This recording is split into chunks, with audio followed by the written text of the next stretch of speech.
Hello, dreamers, and welcome to this latest episode of California Dreaming. I'm your host, Roseanne, once again bringing you all the crime. Before we get started, I have a few notes about the show. This is an independent one-woman podcast, and it is because of you, all the listeners, that we've been able to keep it going. So I still need you to do all the things that you have been doing all along. Follow the show on Facebook. Join the discussion group in order to keep up with the latest episodes and updates, both here on the free show and on Patreon. Give me a follow on Instagram, X, TikTok, all the social medias. And if you are able to help support this podcast on Patreon, the tiers start at only $1 a month, and every patron who subscribes has access to the monthly premium bonuses. And you also receive a thank you card and gift from me if you opt in when you sign up. I sent out a whole bunch of mail a couple weeks ago. I messaged many of you on Patreon and posted about it. On that day that I worked on the mail, I got a whole bunch more messages and emails from you who asked for some of the giveaways that I have. I have all of your messages saved, and as soon as this episode is in the books, I'll be mailing out to those of you who reached out to me. Continue to keep an eye on your mailbox for an envelope from your favorite podcast. And if Patreon isn't your thing and you would still like to support the production of this show, you can do so through PayPal and Cash App. Those links are in the show notes, or use my email, californiapod@gmail.com. And also, if you want to receive a gift from me and you do make a donation through PayPal, just include your mailing information in your memo and I will send you a thank you gift as well. You don't have to be a patron to get.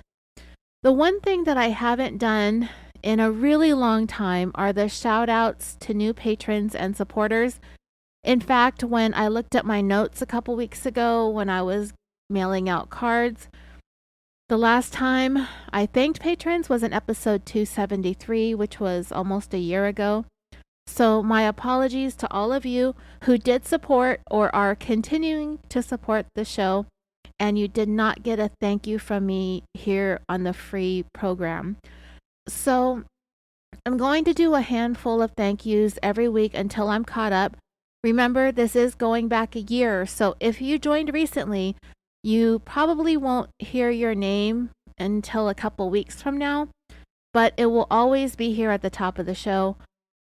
So the following supporters either joined Patreon last fall, increased their pledge, or they went annual. Don't forget that you can pay for an entire year at whichever tier that you choose and save 15%.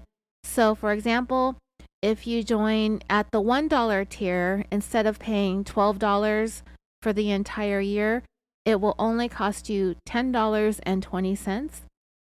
So anyway, thank you all from the bottom of my heart to Sashi in London, Lindsay G in California. You've been a patron since forever ago.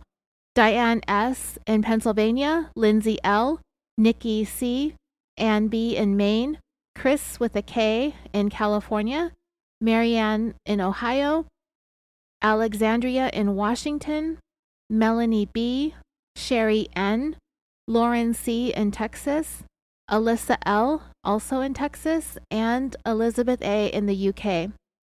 I decided to add in your general location because there are a whole bunch of you with the same first name, especially Jennifer's, and surprisingly the same last initial. So I tried to put your state or your country in if I had that information. The only reason that I wouldn't have it is because you decided to not include it on your Patreon account when you signed up, or you opted out of receiving mail from me. So come back next week and I will have another dozen or so thank yous. And again, my apologies for slacking off on this for so long. That is all I have when it comes to the business. Let's get on with today's episode.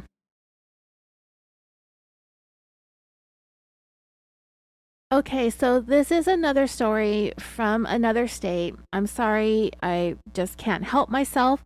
I keep finding these interrogations that just really blow me away at how utterly ridiculous some people are at thinking that they can talk their way out of trouble just by trying to shed tears or making a lot of noise or turning up all the dramatics. But the lies are just so blatant, you almost can't help but laugh. And by no means are we laughing at the crimes that these people committed or are being accused of, but rather we're just laughing at how stupid these people come across in their police interrogations.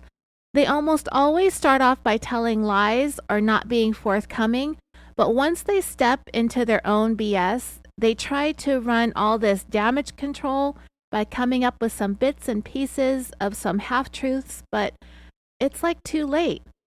Police say that they know the answers to the questions before they even ask them.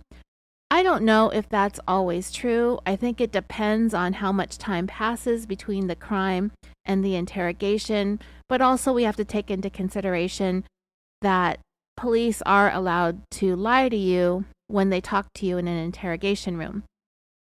For example, say if you murdered your husband on the first of the month and they have you at the police station for an interview that same day, chances are that they haven't had a chance to fully investigate everything going on in the background, with your phone records, with your marriage or your relationships. And in order to put some context around the circumstances of the death, they need that information. And I only say husband as an example because that's who the victim is in the story that I'm going to tell you today, not because I'm feeling some type of way about murder and husbands today, but if the police bring you in a month after your husband's murder, chances are they know everything and they've brought you in for good reason. And they probably know everything that you've been trying to hide. Just shut the F up and ask for an attorney. Like I said in my last Patreon episode, you're going to go to the county jail either way, so you might as well just keep quiet. There's no getting out of it.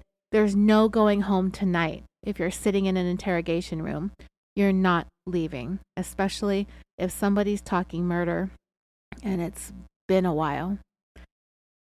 Anyway, I'm going to try to post the audio of the interrogation that I listened to that prompted me to want to tell you this story. It's about 2 hours long, but as I've come to research this more and more, I've come to find that the person who is at the center of this case was actually interviewed by police about 3 times, and the video that I watched, it looks like the person edited some of the highlights together, which I like, and it did come out to 2 hours. But in the meantime, while I was researching, I found a more than 10-hour long video with all the interrogation in it. And I mean, just, it was so many lies. I don't even think I would be able to have the time to put together a comprehensive series on how much this woman lies through her teeth. And it's not just 1 or 2 lies, it's many lies, many times over, repeatedly over and over again, because she seems to think that the more you say it, the truer it becomes. And we all know that that's just not true. There are also some parts of the interrogation. There's one detective, I think she talks to a total of 3 or 4 different detectives, but there is one. He starts off kind of chill, but the more and more this woman talks to him, the angrier he gets, and it starts to escalate, and they start yelling at each other. So the interrogation, it gets kind of loud. If you want to listen to it, it might not be something you'll fall asleep to. I can fall asleep to shouty interrogations, but that's just me. Some of you might not be able to sleep through that mess. So anyway, I will make a disclaimer on it that it's not exactly a completely relaxing listen, even though it was kind of for me. So let's get to it. This is the story of how not to become the wife of a pastor, the murder of Randy Stone. The backdrop of our story today is the city of Independence, Missouri. It is the 5th largest city in the state, named after, of course, the Declaration of Independence. It is quite literally Middle America. And literally, it's as close to the geographical center, very close to the geographical center of the 48 contiguous United States. So in the late afternoon of March 31st, 2010, an insurance salesman and Marine veteran named Randy Stone was shot to death one time in the head while working in his office.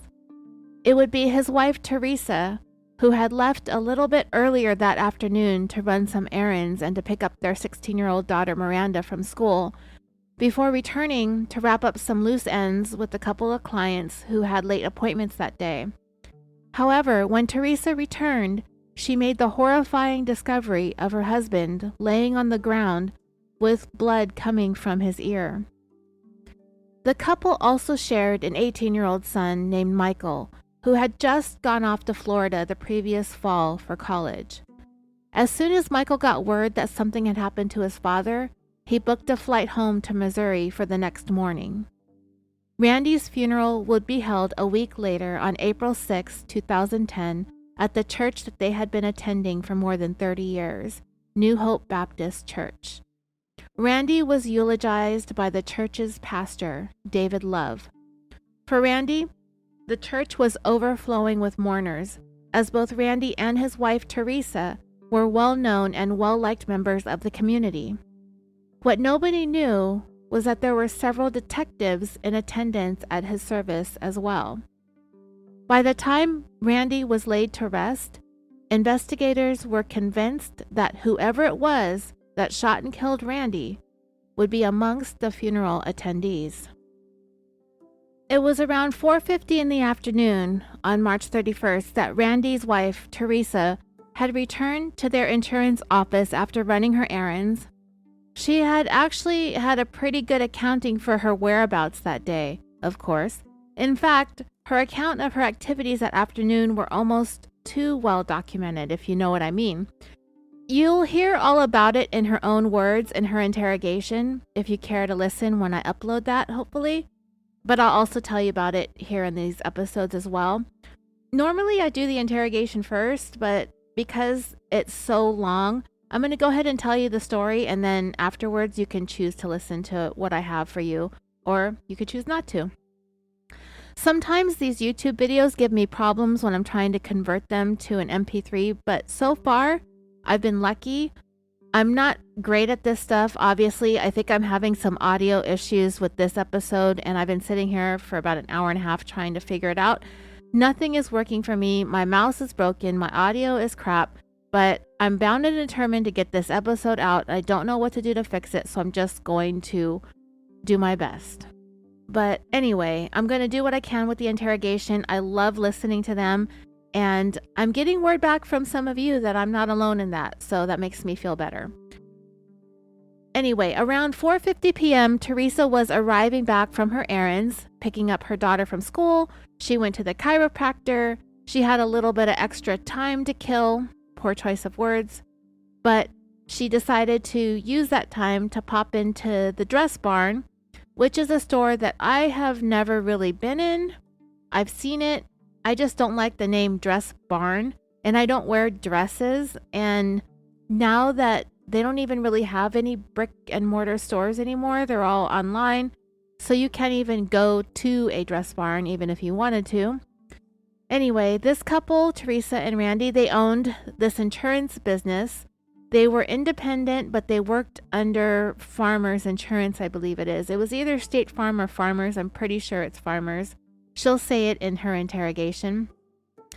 So as Teresa approached the office, coming back from her errands, she noticed that the mini blinds in the front window had been pulled shut, which she pointed out was totally unusual because that's such an important detail, right?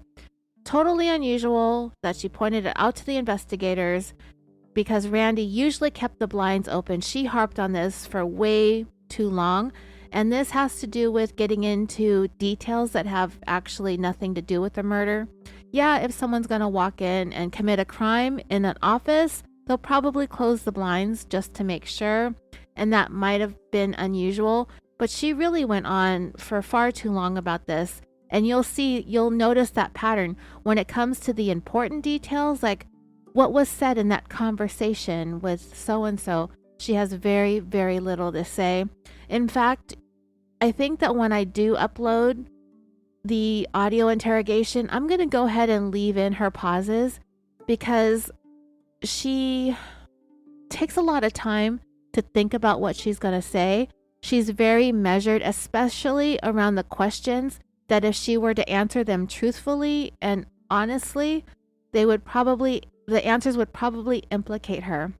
And she does a lot of like sighing and heavy breathing and she really, really tries to play up her victimhood. And yes, her husband was shot to death, and to an extent, and on some levels, she's a victim, but it's very, very iffy because, if she had anything to do with it, then I really don't like calling her a victim. But I think the interrogator did, just to kind of get on her side a little bit, to make her feel like he was being sympathetic to her. But I definitely do not see this woman as a victim at all. But she does a lot of crying and a lot of, I'm scared and I don't know what to do and I have no idea. It's useless. All the answers that she provided didn't even answer, probably 90% of the questions didn't get truthful answers, if any of them did at all. Anyway, after going into way too much detail about the window blinds, Teresa did say that she usually doesn't come back to work after she leaves for the day to pick up Miranda from school, but on this particular day, she said they had a couple of appointments, so she planned on coming back after her errands to help Randy wrap things up for the afternoon. She's totally not showing up right after the murder to help in the discovery of the body and making the 911 call to help establish her alibi. She's totally not doing that at all, right? So Teresa arrived back around 4:50 and found that the blinds were closed. And even more concerning was the fact that she found the front door to be locked. She let herself in, but when she peeked into Randy's office, he wasn't there. So she continued down the hallway towards her office, and when she opened the door, that is where she found Randy laying in a pool of his own blood. And this is when Teresa's totally odd and bizarre behavior began. I really want us to try to put ourselves in Teresa's shoes for a moment, if we can.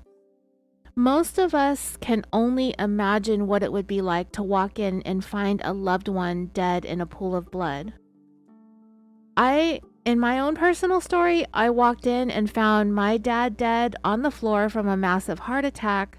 There was no pool of blood, and the shock of seeing him laying on the floor was overwhelming. I just remember going my body feeling really warm. I started to feel my heart beating really hard and my blood pressure increasing. And I filled with fear. That was the overwhelming, overriding emotion that I felt. The fear that I was never going to see my dad again. And I just remember that fear and my heartbeat and this pain in the pit of my stomach. But I do clearly remember that my top emotion when walking into a room where someone was dead on the floor was fear. I was consumed with it. And then I just felt like I went into autopilot as my mom dialed 911. I started feeling all of this anxiety about the ambulance getting there as fast as possible to help bring him back. But then my focus shifted to my daughter and her friend who had spent the night at my house that night. I was in the living room with my mom and dad at the time, and Evelyn, she was 7 years old and so was her friend, and they weren't really grasping what was going on, and I don't even think I had let them in the house. I knew in advance that we were walking in on this scene, so I had them stay outside. And eventually, it was June, so I put the girls outside in the car and turned the air conditioning on, because I had to try and figure out what was going to happen next and what to do next. This is the first time I'd found a dead body inside my house. The paramedics continued to try and use their defibrillator as they rolled my dad out onto the gurney and out to the ambulance, but it was too late. Later on, my dad's primary care doctor said that from all he could tell when he came to sign off on my dad's death certificate was that he was most likely dead before he even hit the floor. And then for days following my dad's death, maybe even more than a week or so, I couldn't sleep, I couldn't eat, and I had all this numbness through my body, and I really wasn't thinking clearly, and I felt like my ears were ringing constantly, and I had headaches. And time passed, and things eventually subsided, and I began to start to feel normal again, and that was kind of like my grief process. And some of you may have similar experiences to me, and that's what seems normal, those feelings, those physical, visceral reactions that you have to something extremely emotional. So people say that there is no blueprint when it comes to grief, and they're not wrong, because my process in dealing with my mom's death was completely different, and that was due to the traumatic and toxic nature of my relationship with her. And also, my dad's death was also very quick and sudden and unexpected. My mom died slowly of renal failure, congestive heart failure, and every lung problem that you could possibly have, which is pretty amazing for her having been a lifelong non-smoker. In addition to all her other health ailments, she also had COPD and emphysema. She had COVID a couple times during this illness as well, and pneumonia. It was slow and painful, and it was almost a relief when she did pass away. All of that is to say, when someone dies, the ones that they loved and the ones who love them, the one thing for sure is that the ones that are here left on earth are going to just miss them forever. The grief is always going to be there. It just gets a little bit easier every day. However, when the grief looks weird from minute one, like it does here with Miss Teresa Stone, red flags start flying around all over the place, and everybody is watching. When one walks into a room and finds someone unresponsive in a pool of blood, it's important to remember that almost everybody is connected to their phone. So if we feel like we're in a safe situation, that we're not in any danger, we immediately go for our phones and call for emergency services. If ever there is a case when 911 isn't the first call that is made, I'm suspicious right away. And that was the first big red flag for me and for everybody in this case here with Teresa Stone. She had with her her purse, and she had her cell phone in her purse. This is 2010. So yeah, everybody has a phone by then. Most of us would reach right into our purse or right into our pockets and call 911, but not Teresa. She entered her office. She stepped over her dead husband's body, literally stepped right over him instead of going for her cell phone. She went to her desk. She picked up her headset that she wears to take phone calls with when she's at work and to talk to clients on the phone. You know, like the little headset with the tiny mic by your mouth and you put it on your head? Yeah. She put on her mic and headphones, and then she called her parents to tell them that something happened to Randy, that she found him in the office and something was wrong with him. That's what she did first. Now, this is where we get the next red flag. Investigators are going to make this discovery a little bit later on the same afternoon, but I'm going to tell you about it now, up front, as it's happening, because it's such a stupid, careless mistake, and this is why they say just criminals are dumb. They don't always think about the small details. When they're trying to plan like a murder or something like this, they think a lot about evidence, getting rid of evidence, like physical evidence of the murder, not leaving behind DNA or fingerprints, and making sure they have an alibi. but they don't think about all the tiny little details that surround a story, the story that comes along with the murder. And every murder has a story. And besides, if it wasn't for all the stupid mistakes these people make, we wouldn't have things to talk about on our podcast, would we? It just goes to show how difficult it is to keep lies straight. The truth, it never changes, right? The lies, we forget sometimes the ones that we tell. After Stone Cold Teresa Stone stepped over her husband's lifeless body and put on her headset to make that phone call, she called her parents in what would later be described to investigators as her wanting her parents to get down to the office as soon as possible because, quote, something happened to Randy. That's what she told the detectives when she was interviewed. But that wasn't what she told her parents. When she called them on that headset, Teresa told them that Randy had been shot and they needed to get down to the insurance office quickly. Now, one might be able to look at a wound on a body and tell whether or not it's a gunshot or a stab wound or whatever. I'm not sure if I would be able to tell if I saw someone dead on the ground and there was blood associated with them, that I would be able to look at it and be like, oh yeah, that's a stabbing. Oh yeah, that's a beating. Oh yeah, that's a shooting. It's a lot of trauma that can be inflicted on a body. And to us everyday people, we might not know what that looks like. Now, it may have been an obvious gunshot wound in his head, and Teresa made that determination and called her parents and said, Randy's been shot. And I can concede that there's nothing really too odd about that, except for the fact that she didn't call 911 first. And there's another thing that she didn't do, and I'll tell you that in a minute. But her not calling 911 first will always bug me. But everybody's different, right? I mean, maybe she wanted her mommy and daddy first, I guess. Teresa Stone is definitely an odd bird. Very different, annoyingly different. So Teresa got on the phone with her parents and she told them that Randy had been shot. They asked her if she called police. She said that she had not. They told her, you might want to hang up with us and call 911 so they can hurry up and try to help. So Teresa did just that. I don't know if that's what they said. I might be paraphrasing. But she didn't call 911 the way that most of us would have. Like, for example, we might hang up the call that we're on and immediately start dialing 911. Nope, not Teresa Stone.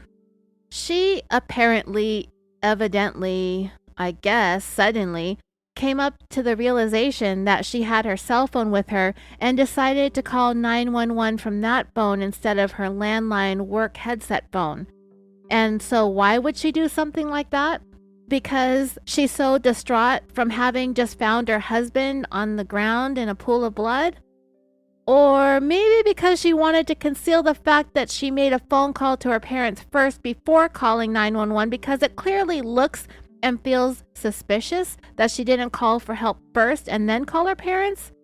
Yeah, Teresa Stone was very well aware of her actions and what she was doing. And if she were found out, the things that she was doing right from the get-go, right from Jump Street, would be called into question.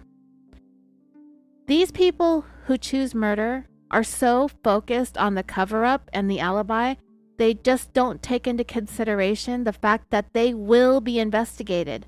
And the best place to find a treasure trove of evidence is in the phone records, whether it's cell phones or landlines or whatever. The phones these days will tell the story for the investigators. Teresa thought she had all the time in the world to work on how this was going to all play out. And I guess she never thought that anyone would take a look at her landline phone calls. She obviously didn't want anyone to know that 911 was not her first call upon discovering her dead or dying husband.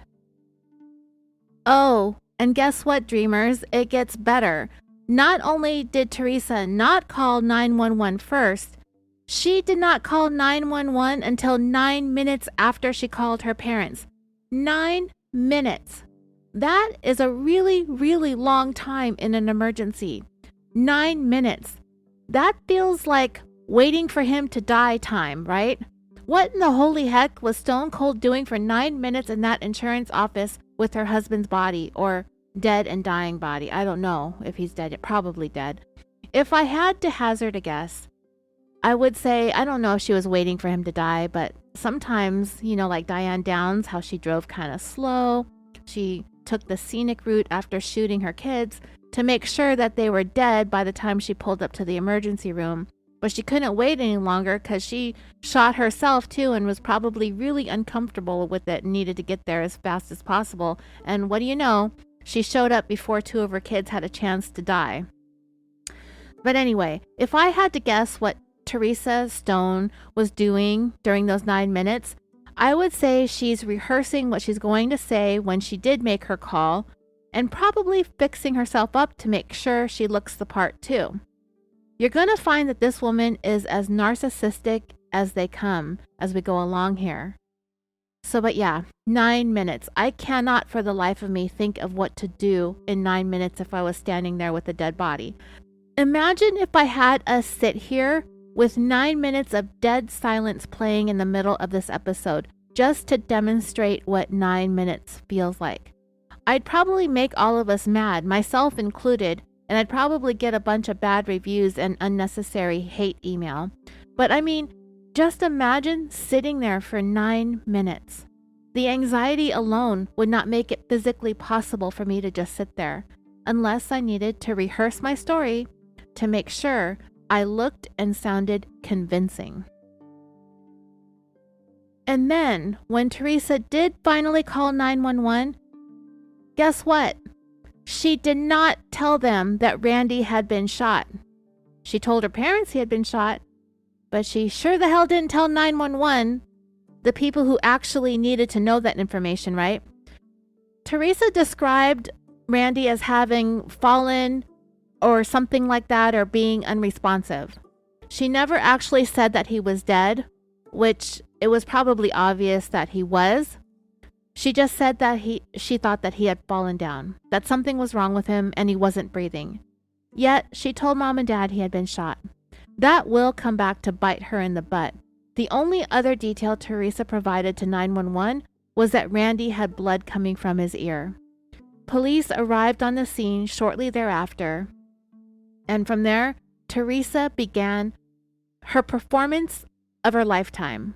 On cue, as soon as the police cruisers pulled up, Teresa burst out the front door in dramatic fashion, flung herself onto the grass next to the entrance, and crumpled into a heap of fakery, struggling to wring out some tears from her eyeballs, telling officers that she had no clue what happened to her husband.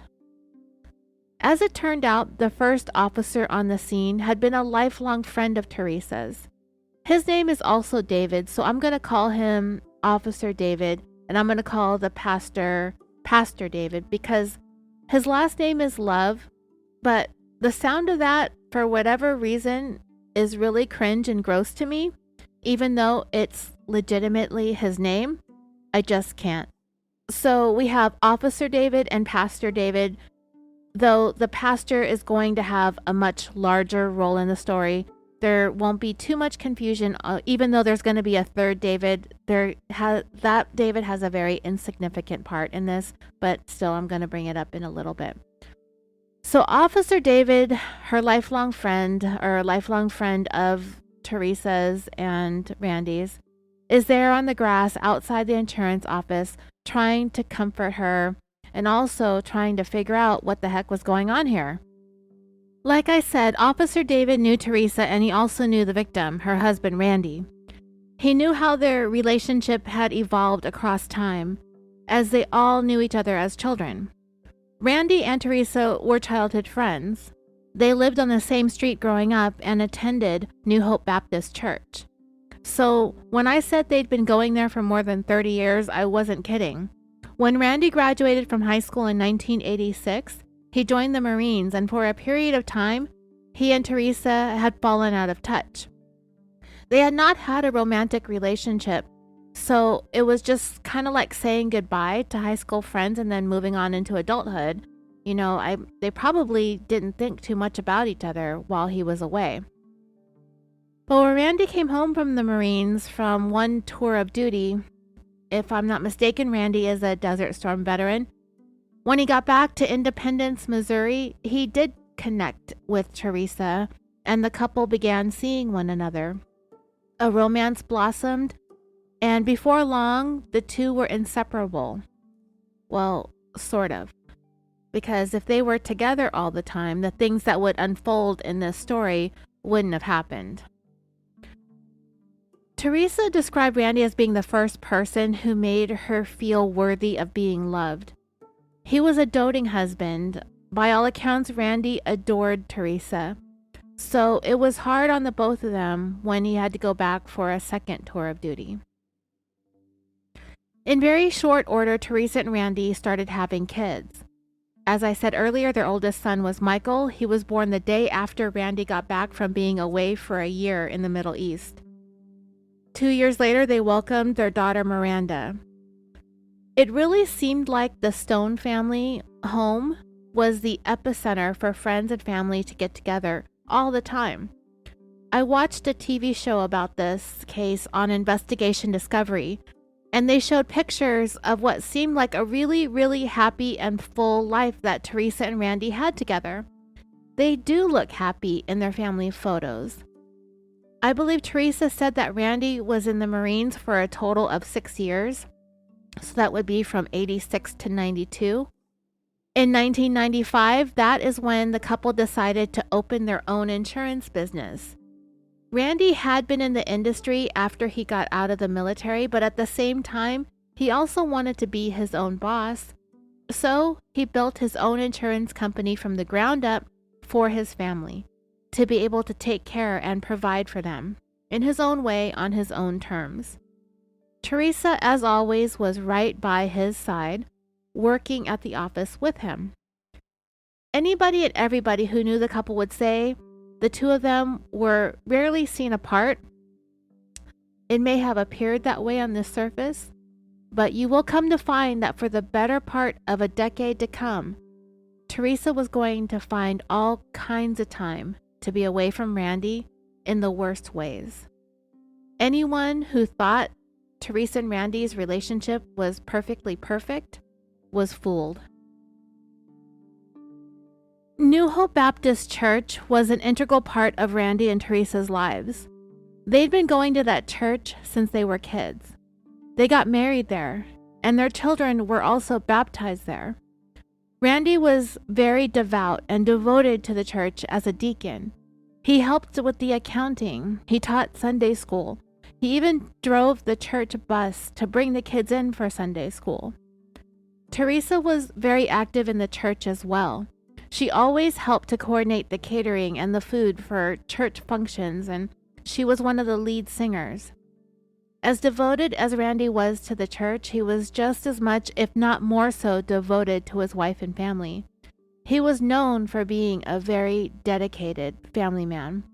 And that's what makes this tragedy next level when it comes to what happened to him.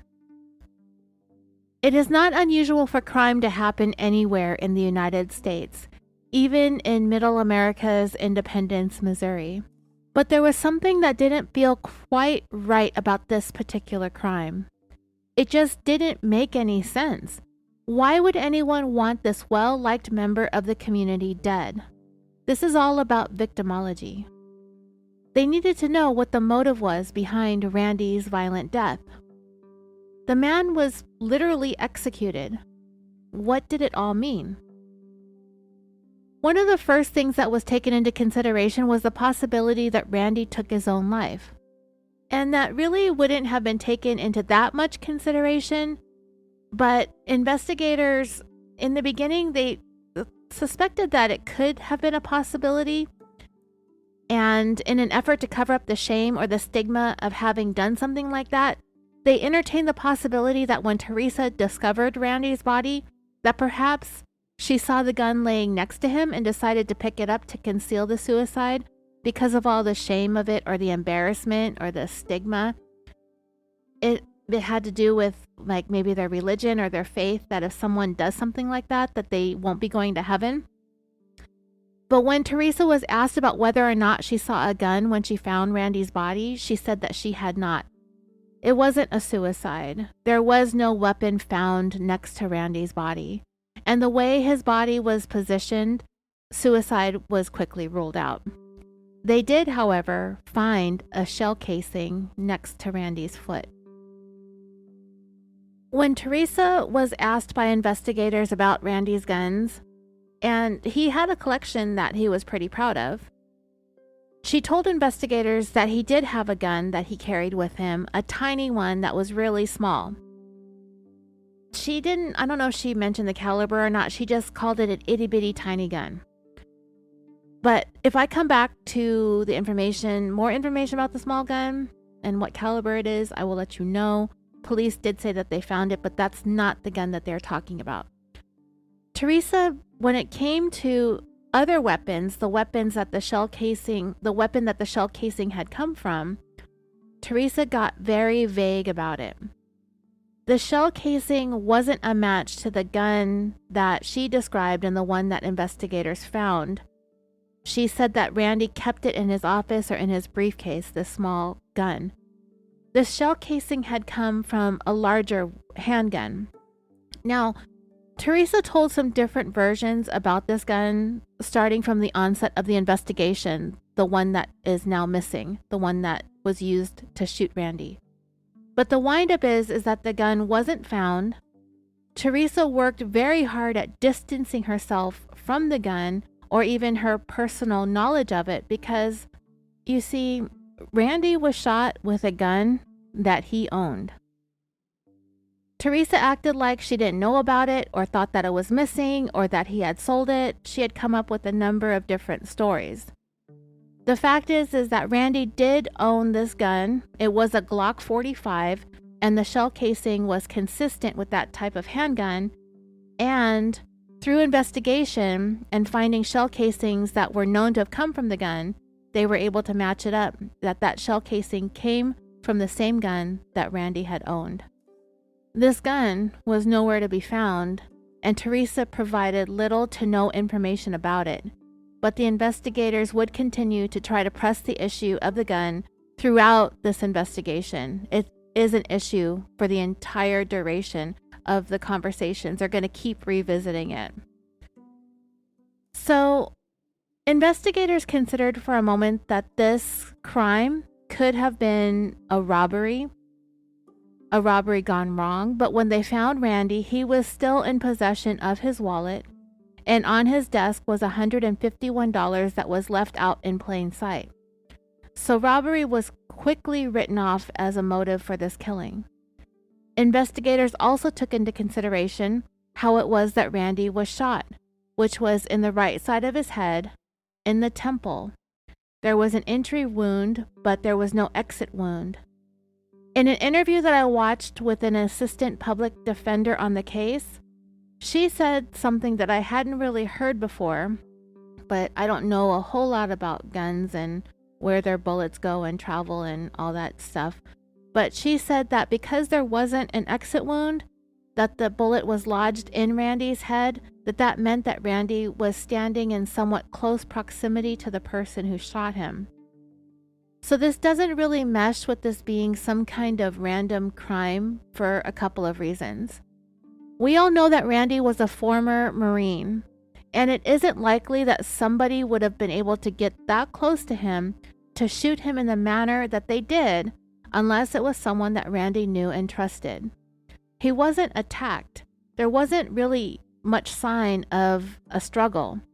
A fan was knocked over, but it's believed to have happened as Randy fell to the ground, and he knocked it over himself in the process. Randy was also shot with his own gun, which would become a huge question in this case. How did the shooter get his or her hands on Randy's weapon, which is the one that he supposedly carried around with him in his briefcase for protection?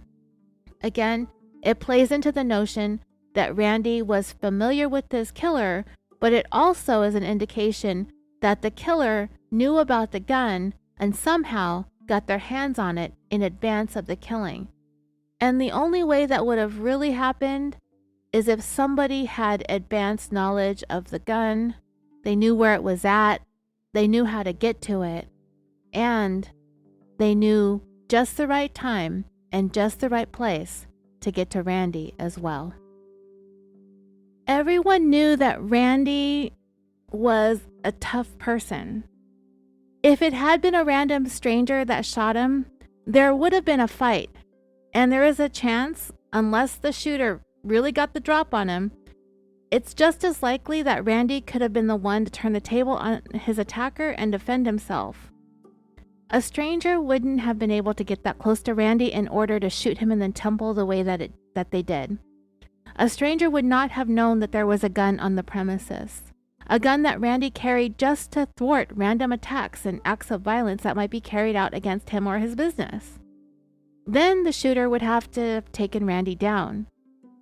He was all the things the military trained him to be. He was aware and intelligent and strong.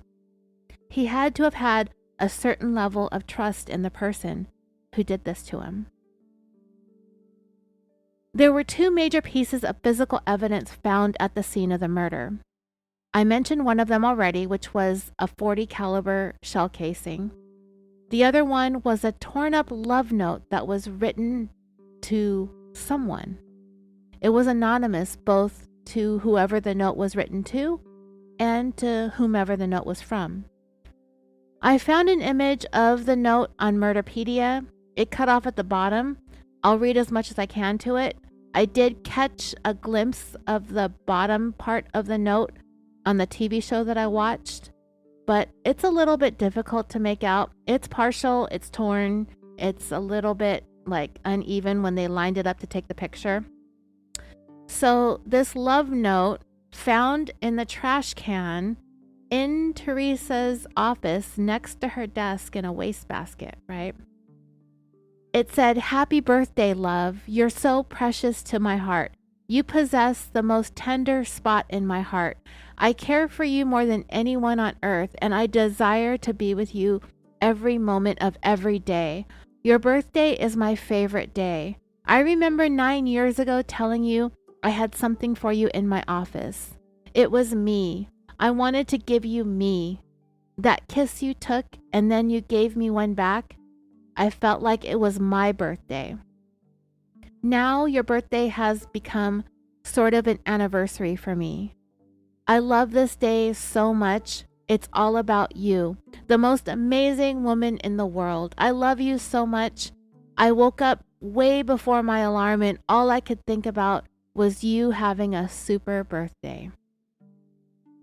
I'm not in control of things yet, but when we're fully together, your birthdays will always be exciting, full of surprises, romantic, and all about loving you. You are the center of my world. I praise you. I adore you. I'm blessed by you. I need you. I love you. Happy birthday, young, beautiful, sexy lady. You are wonderful." And then at the bottom of this thing, there are a series of letters that stand for something. So this is going to be a little bit graphic and a lot of bit cringy. The letters at the bottom, and I'm not sure if I caught all of them, they are AIE, HP, MMT, GDB, and LYP. Later on in the 10-hour interview, Teresa fessed up to what some of these meant. The only one that she didn't remember exactly what it meant, or she really didn't want to say it, she said the rest of them, which are pretty gross. I mean, it is what it is, but to say it out loud is really gonna make me not feel great about this, but there's no other way around it, okay? So she didn't know what AIE stood for, but HP means honeymoon in Paris. MMT means marry me, Teresa. GDB means get dick big. And LYP means lick your, you know what. I can't even say it. Ugh. I'm so sorry. Let's take a moment to scrub our ears out with soap. All right. Despite its weird content, this note was an interesting find. And it would be the thing that actually turned Teresa from stone cold grieving widow to stone cold suspect. Investigators would later on confront Teresa about this letter. They actually confronted her a couple times. Once was the day of the murder. They found it that day. They told her that they found it in her wastebasket. It was torn up. So that just goes to show how brazen Teresa was about the whole thing. She threw it away right there in her office where Randy could find it. Now, here's the thing. I don't think she would have thrown that note in her wastebasket. It wasn't completely torn up. It was just torn up into 9 pieces and was very easily put together. This wasn't like putting together like a paper shredder that turns documents into confetti. It wasn't that difficult. It was very easy to put it together. It was right there in her trash can. It leads me to think that Teresa knew that Randy was never going to see it. I think she threw it away the day of the murder, thinking that when she came back and discovered Randy's body, that she was going to be searched. And that note, before it ended up torn up at the bottom of the wastebasket, had been something Teresa had stashed away inside a small wallet in her purse. I think she knew it. She thought about it. She kept it because I think she liked it. I think she loved this note. This note was all about her, stroked her ego every which way, made her feel good about herself from the man that she had kissed in his office 9 years earlier. This thing had been going on for 9 years at the time that she got this note. I didn't know at the time that I wrote this section of my script, but Teresa's birthday was December 6th, and this murder happened on March 31st. And from the looks of the note, they were able to determine that it wasn't that old. So I think it came on the birthday that had just passed, almost 4 months prior to the murder. But however, that was totally redundant. Pick one. However, when Teresa was asked about this note, she had a story that really didn't match up with what they were looking at there when it came to that note. Investigators would later on do handwriting comparisons, and this letter they were able to determine from the very start did not come from Teresa's husband, Randy. It came from someone else, and they just assumed it went straight to Teresa. It was for her, addressed to her, even though her name wasn't on it, just because it was found in her wastebasket. So she never tried to deny that the note was to her. So this letter came from someone other than her husband, and it was someone Teresa had been having a long-standing affair with. The letter referenced her birthday from 9 years earlier. 9 years. That's just as bad as these 9 minutes that she waited to call 911. 9 years in on an affair.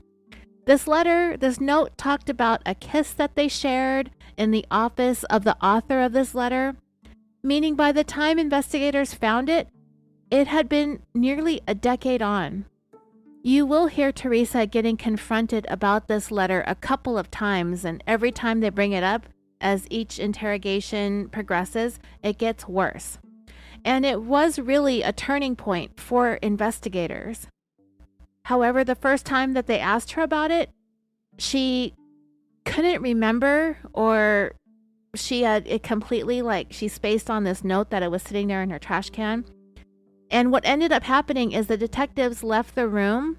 They were going to try to get a picture or a photocopy of the letter from the crime lab to show it to her to kind of jog her memory. But as she was gone, it suddenly came back to her what they were talking about. And what confused her was that this letter was they kind of framed it as like a happy birthday card. That's what she was thinking, and she didn't quite put it together that they weren't talking about a happy birthday card. They were talking about a love note. But this time that the detectives left the room, it gave Teresa a chance to come up with a story to spin. While the detectives were gone, another interesting thing happens with Teresa inside this interrogation room. It's barely audible, and I had to listen to it pretty loud in my earbuds. And I'm not even sure you're going to hear it when you listen to the audio that I play for you. A lot of people who play the audio will try to enhance it or play it a little bit louder. But you can find it on YouTube. You can also watch the TV show about this. It's also on YouTube. I think it's an episode of Deadly Women. But anyway, it gave her, when she was sitting there waiting for them, she said under her breath, "Oh my gosh. Oh, great. I forgot about that. Oh, great. I forgot about that." She literally said that out loud to herself in a whisper, but it still got picked up by the audio recording equipment in the interrogation room. Meaning the note that she tossed in the trash, she totally spaced it. So when investigators came back in the room, she had her story at the ready. She attributed this note that clearly came from somebody that she'd had a long-term relationship with. She said that it came from an unknown secret admirer that had left it on her car several years ago. She made it seem like it was 3 or 4 years ago. She was asked the identity of the secret admirer, but she said that she had no idea. That's one of her favorite lines. "I have no idea. I don't know. I have no idea. I honestly have no idea." She says it about 1,000 times. The word honestly, I don't know, and I have no idea. Over and over and over again. Which is fine.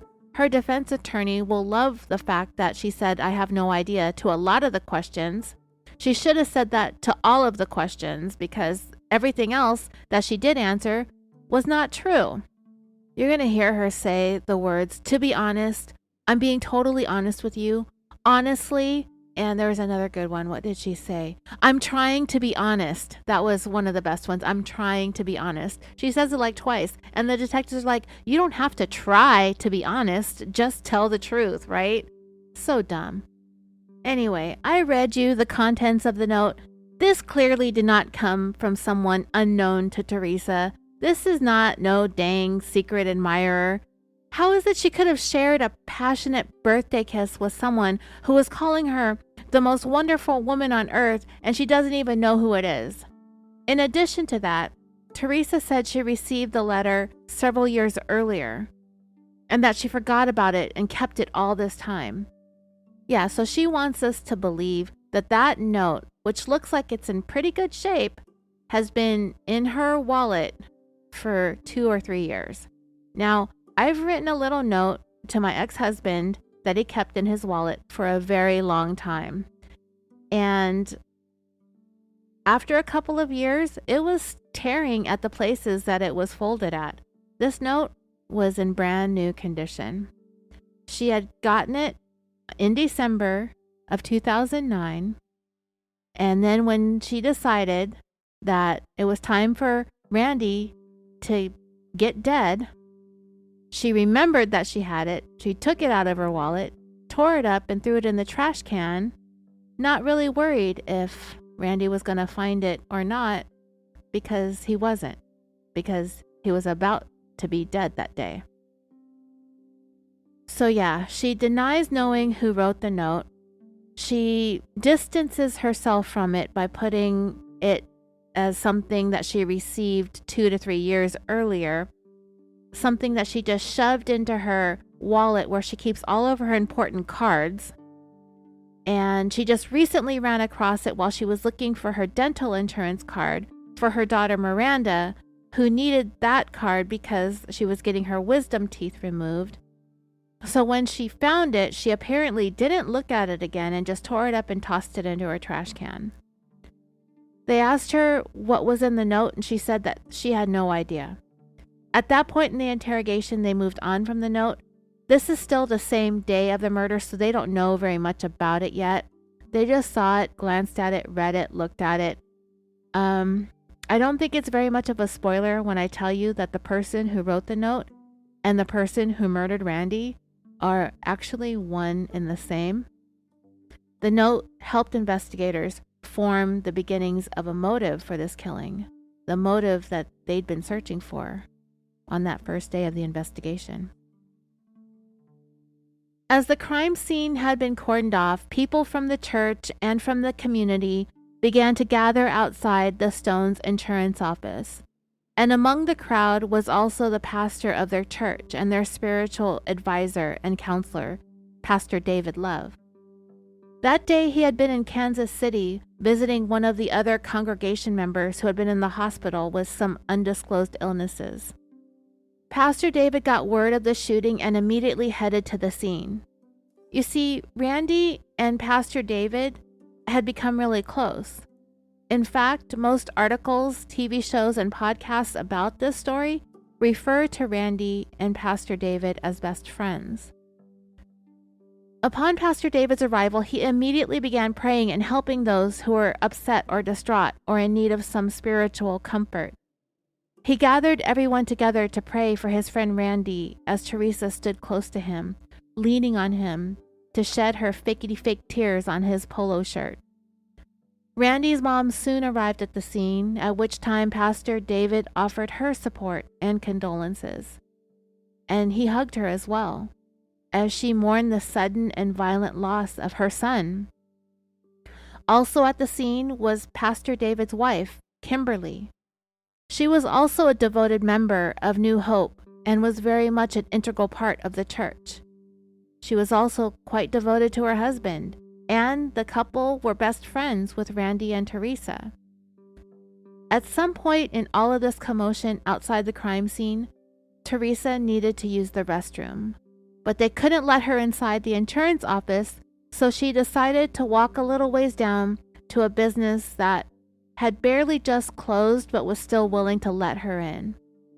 And when she did walk over there, it was an Enterprise car rental office, I believe. It was Kimberly Love who went with her to keep her company during this traumatic time. We're going to come back to this little trip to the bathroom later on. Let's just put a pin in it for right now. We're going to put a pin in Kimberly Love as well. When Teresa returned from the bathroom, officers at the scene asked if she would be willing to come down to the police station to provide her statement and answer a few questions, which she agreed to. It would be Pastor David who put his arm around her, doing his best to provide Teresa with whatever comforting words that he could as he walked her to the officer's patrol car. Teresa was visibly distraught and upset. She appeared to be on the verge of an emotional breakdown, so having her pastor there helped, at least until she got into the car. He couldn't ride with her, so she was going to have to make this trip on her own. However, the officer driving the vehicle noticed that as soon as they started heading towards the police station, Teresa's whole demeanor eased up significantly. The look that she had across her face during the time that she was outside the insurance office very quickly vanished. She seemed much more relaxed and calm. Remember, these are just the observations that the officer is making as he glances back now and again in his rearview mirror. You can look at her and see that she seems fine. Suddenly, it didn't appear that he was in the company of a woman who had just found her husband shot in the head, laying in a pool of his own blood on the floor of the office of the business that he had built for their family. It had been barely an hour since she had found him, since she had called her parents, and then an hour and 9 minutes since she had called 911. But Teresa looked as though she was on like a leisurely car ride. And it appeared like Teresa had some level of self-awareness as she calmly looked out the window on the ride over to the station, because she would end up pointing out to the officer that she was all cried out, meaning she has shed all the tears that she needed to shed in this 1 hour window of time since the discovery of her husband's lifeless body. Her husband of almost 20 years, no less. And not only that, she actually apologized to the officer for not appearing to be more upset. She was also preening and primping in the back seat as well, adjusting her hair, putting on lip gloss. In the TV show I watched about this case, it called her behavior bizarre. And then, once they started talking to her, the investigators, this was a woman who said way too much and was way too ridiculous. And like I said before, if all goes well, you will hear some of this. You will hear her. You will hear how bizarre she sounds in speaking to these officers just a short time after the murder took place. She's very composed for someone who just lost her husband.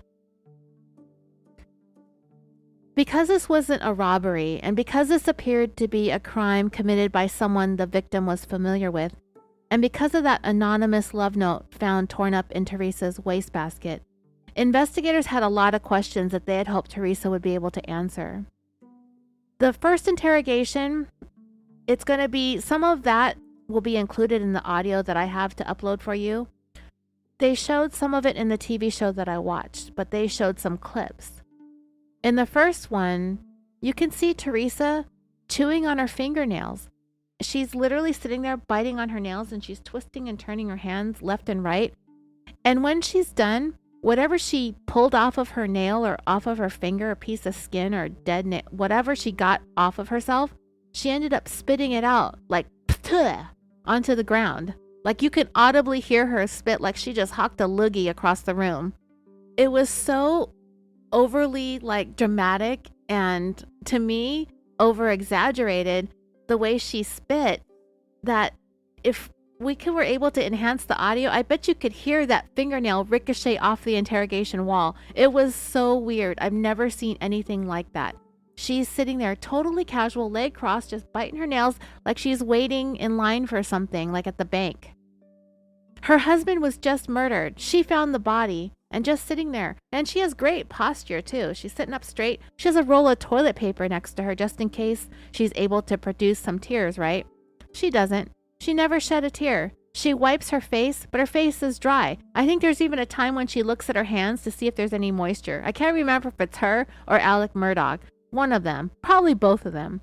There were absolutely no wadded up pieces of toilet paper anywhere on this table. And I've cried my eyeballs out. And by the time I'm done, my desk and wastebasket are full of tissue, toilet paper, whatever I can find to wipe my tears and everything else away. This woman, she just sucks at everything she's trying to do. And like a lot of people that are like Teresa Stone, she rambled and rambled and rambled for a very long time about a whole bunch of irrelevant stuff that is useless to the investigation. But she's thinking that it makes her appear to be helpful and cooperative. She was eventually asked if she had any idea who may have done this to her husband. And this is when she started coming up with her own little list of suspects. There was some homeless guy with a mustache, and then some client that had made a pass at her. And she said he was a Kansas City police officer. And when she said that, she actually smiled. I'll take screenshots. I posted one screenshot of when she was laughing. I think that's a screenshot I might have even posted up for you guys in the Facebook group. That's her smiling when she's talking about this, about suspects. Also, Teresa, she literally has a minute by minute, practically a second by second accounting of her whereabouts during the time of the murder. In fact, you'll hear her say stuff like, I left the dress barn at about 2:41. About 2:41? What the hell does that even mean? Who says that? I don't know anyone who would say that. What time is it? Oh, it's about 1:03 p.m. That's exactly what time it is right now, by the way. But seriously, I ask again, who the hell even does this? Who says this kind of stuff? Who would say something like that? I know exactly who would say something like that. People who are irrationally obsessed with time and suspects. Everybody else would say, I left the dress barn about 2:40-ish, maybe 2:30, I don't know, around there. I don't look at my watch or my phone when I'm walking out of a store if I've been shopping. I'm totally immersed in shopping. This 2:41, absolute bullshit. I don't want to give too much away too soon, but it's hard not to see where this story is going. This woman is obvious and obviously dumb. And by the way, When she said she went to the dress barn, she giggled. It reminded me so much of Jussie Smollett when he was interviewed and he said he went to go get some food and to have a smoke in the middle of the night, in the middle of a polar vortex, and then he giggled about it. Not because it's funny, but because it's so ludicrous. It didn't sound as ridiculous in their heads when they rehearsed this nonsense, but when they actually heard these words coming out of their mouths, that's when they realized how dumb this sounds. Even the narrator on the TV show that I watched mocked Teresa's 2:41 exactly time-stamped alibi. She also had a stack of receipts to the places that she went. Another thing that we've seen alibi fakers do to cover their ass. Though Teresa didn't have a receipt from the dress barn, she didn't make any purchases, which is probably why she made it a point to look at the exact time when she got into a car after she left the store. So when investigators did check out her alibis, the times would match up down to the exact minute, which of course, in her stupid little mind, would make her look like the truthiest truth teller ever. Wrong, dumbass. It makes you look like you were in total cahoots with whoever it was you conspired with to murder your husband. You weren't looking at the clock when you got into your car after leaving the dress barn just to see like what time exactly it was that you left the dress barn. You were looking at the clock to make sure you didn't get to the crime scene too soon. Even Stevie Wonder could see that. So if Teresa thinks that she's got these detectives fooled with her exactness, she's got another thing coming. But at this point, as the detectives are sitting there, they're kind of just going along with her, humoring her. She thinks she's weaving herself a rock-solid alibi.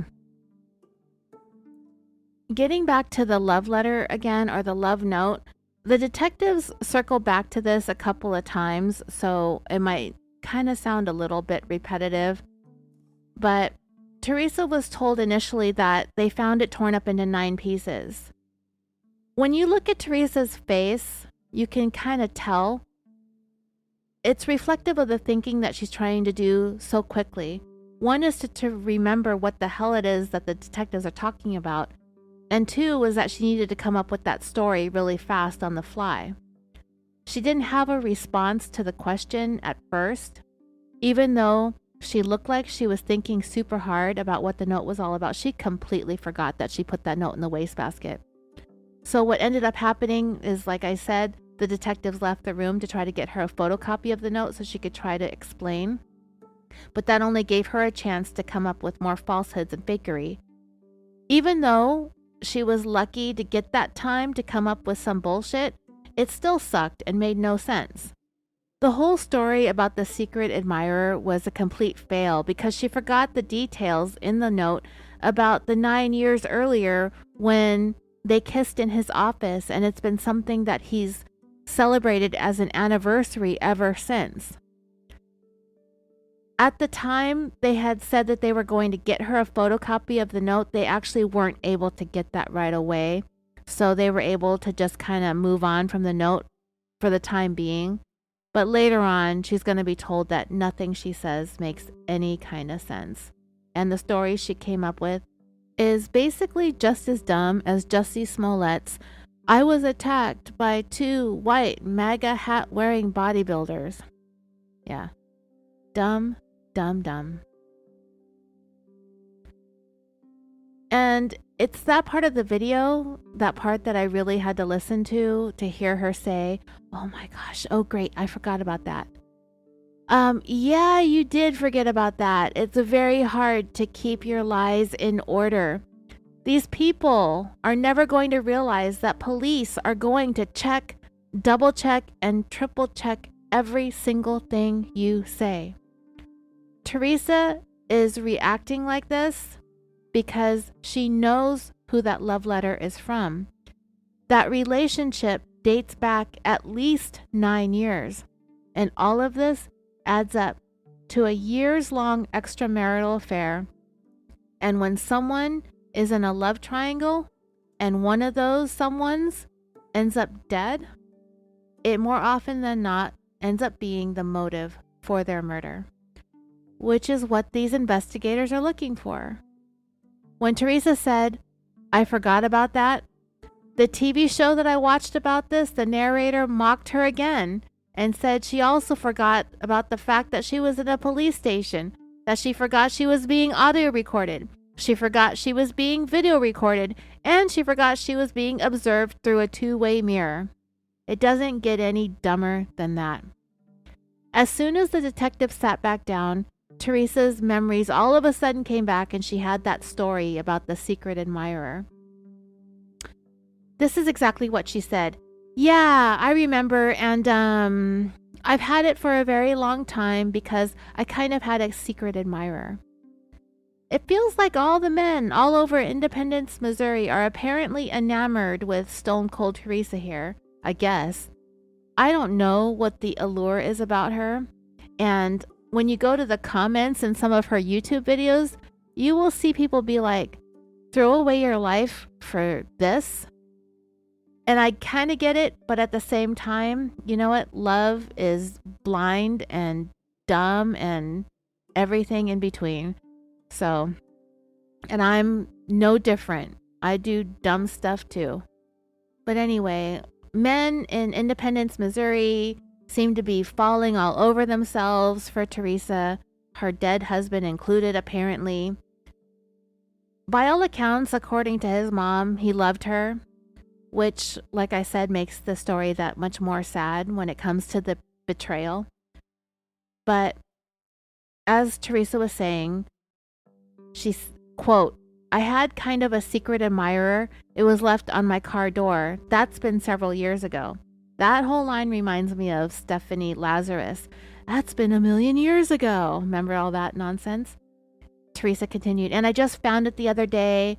I was looking for my dental card, and I found it in there. It was in my purse, and I have a little thingy, and I keep all my credit cards in there, and it was hiding in there." Yeah, hiding in there. More like she was hiding it in there. That's more distancing when they give pronouns to these things. Yeah, it was hiding in there. No, bitch, you hid it in there. And like I said, her birthday was just almost 4 months earlier, so it makes sense that the note was still in there. I don't believe that she would have that note in there after 3 years of taking her credit cards and medical cards in and out of a small wallet. I don't even think she would keep a card wallet for that long. We change our purses, we change our wallets all the time. And at some point, you would think that she would take that note out of there. Eventually, she might have if it started to fall apart, but it didn't have a chance to fall apart because she just got it not 3 years ago, and we can all tell it looks brand new. It hasn't been in her wallet for 3 years. There's no way. And that just goes to show just how narcissistic, what an attention whore this woman is. A love note. Whoever wrote it poured his heart out in it, and Teresa wanted to keep it and to be able to look at it whenever she felt like it. And then at the last minute, when she knew the murder of her husband was going to happen, she took it out of her purse, tore it up, and tossed it into her wastebasket, thinking that her purse was probably going to be searched later on that day. So she's thinking she's smart, throwing that note away, but the fact is she's so dumb to throw it away in what was to be a future crime scene. Did she not think investigators would go through the scene of the murder with a fine-tooth comb and find it? I cannot emphasize how stupid this woman is. And I realize that I say that about a lot of the defendants we talk about, if not most of them.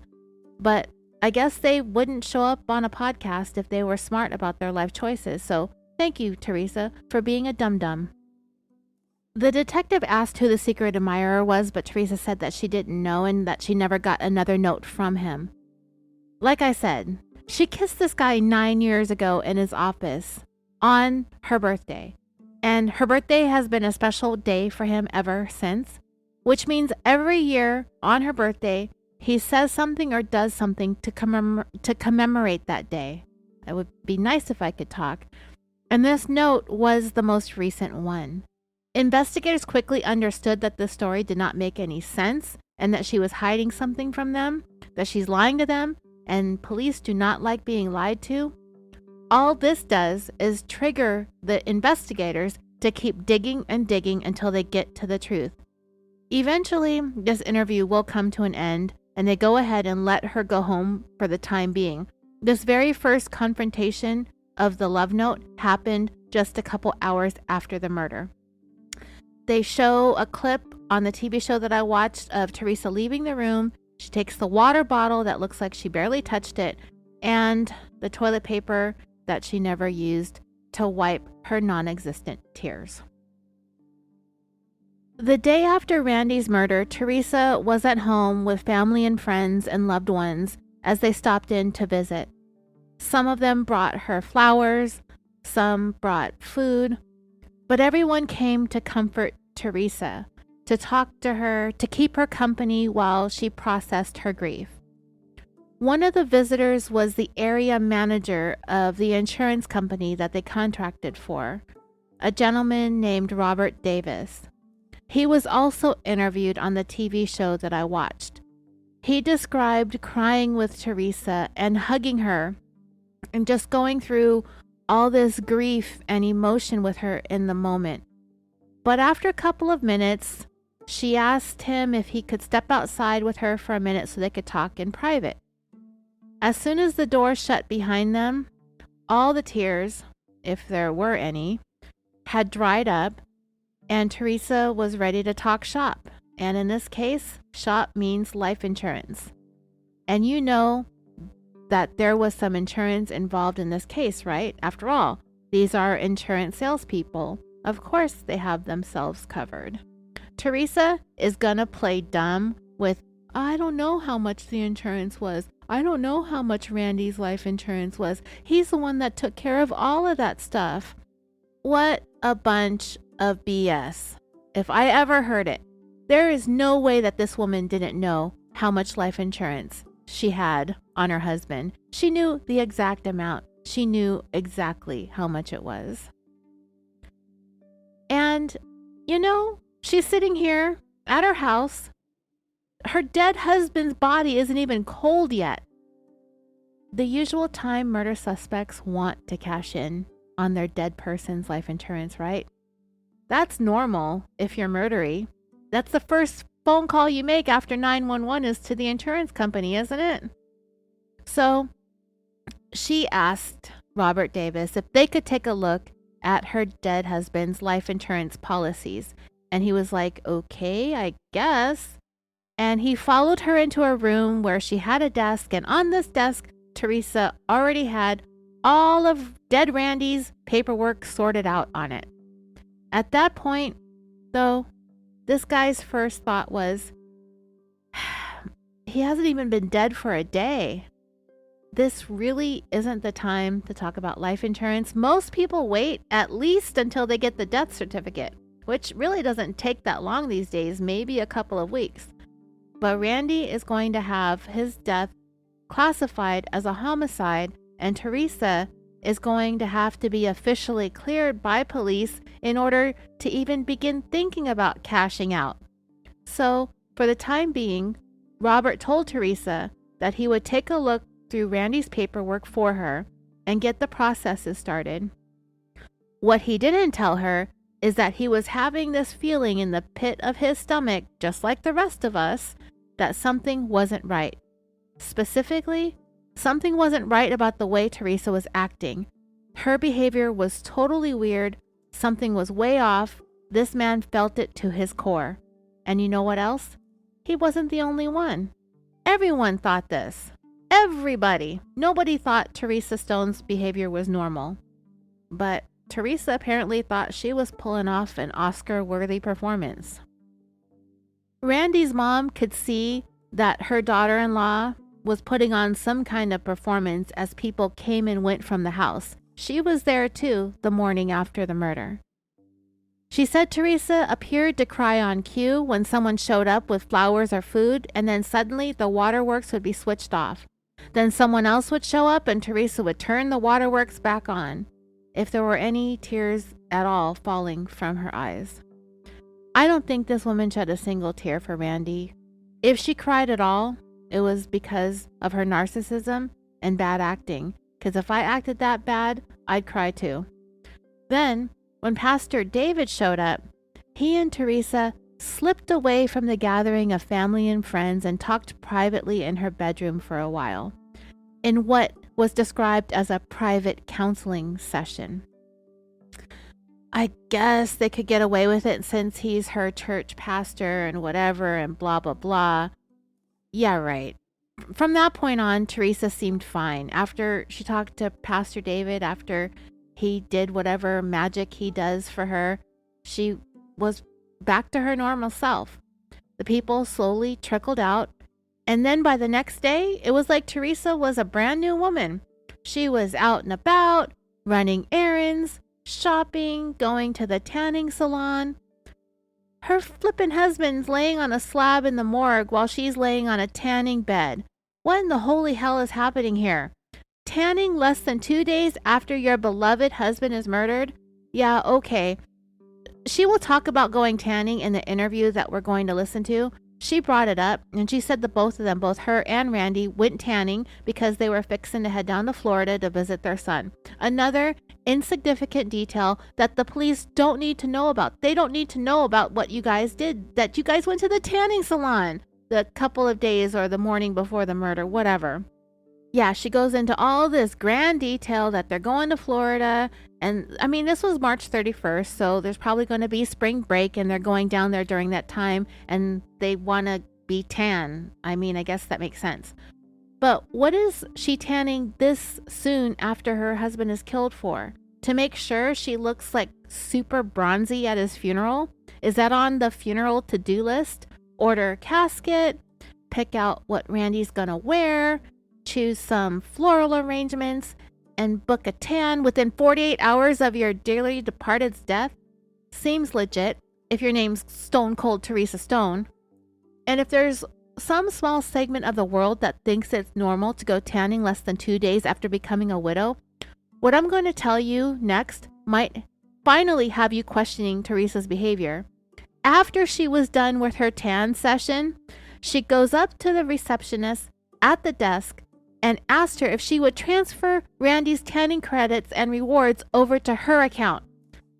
That's totally not legit. I can't even say it in jest. I can't even laugh at this.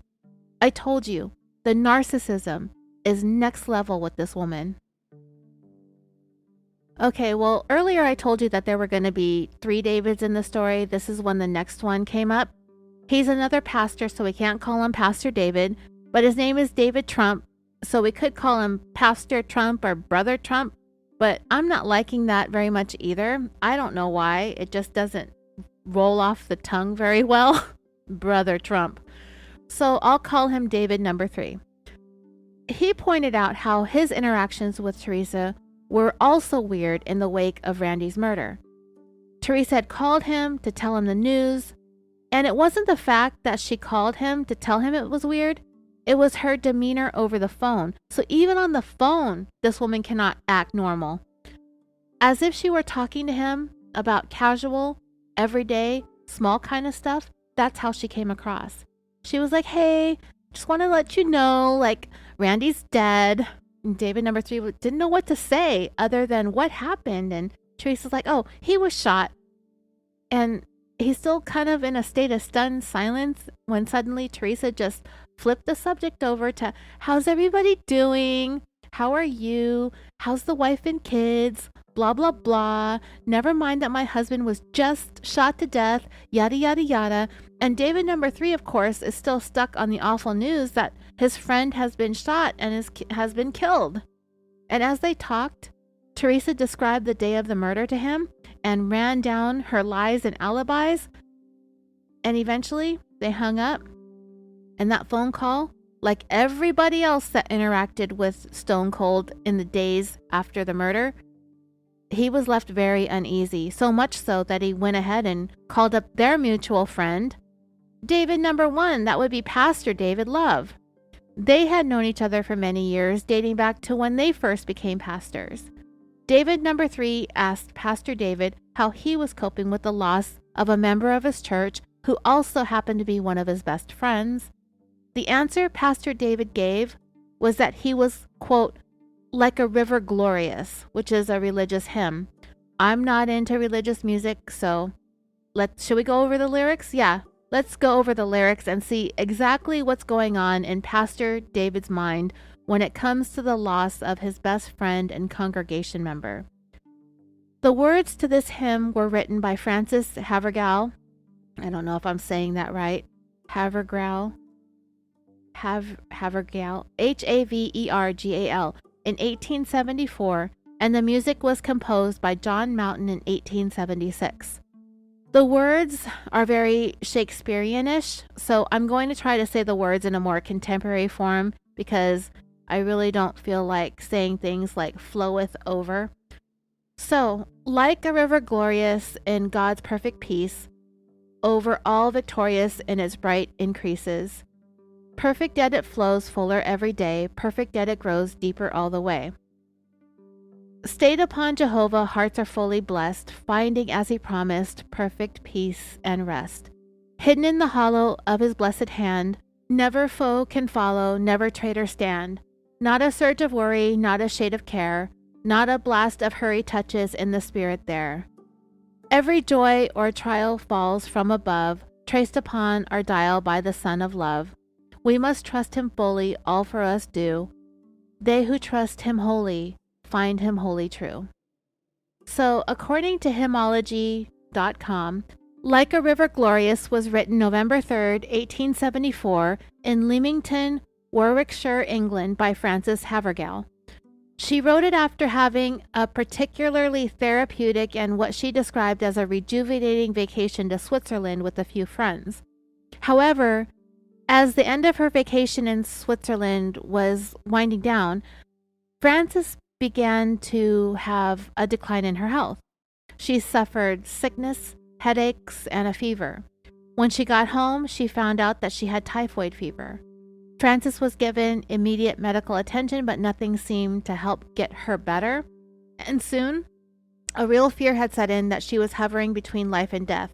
So everyone around her began to pray incessantly, and eventually those prayers were answered and Frances was restored to health. She would later tell her sister that even though she was in the throes of this terrible illness and on the brink of death, she was at peace. She described in detail just having this burning bush moment where she wished for God to get the doctors and nurses tending to her to see what it was that needed to be done. And she thought God was there to take her to heaven and was seeing herself laying there waiting to go, not through the valley of the shadow of death, but rather through the pearly gates of heaven. And as she waited, God sent her back.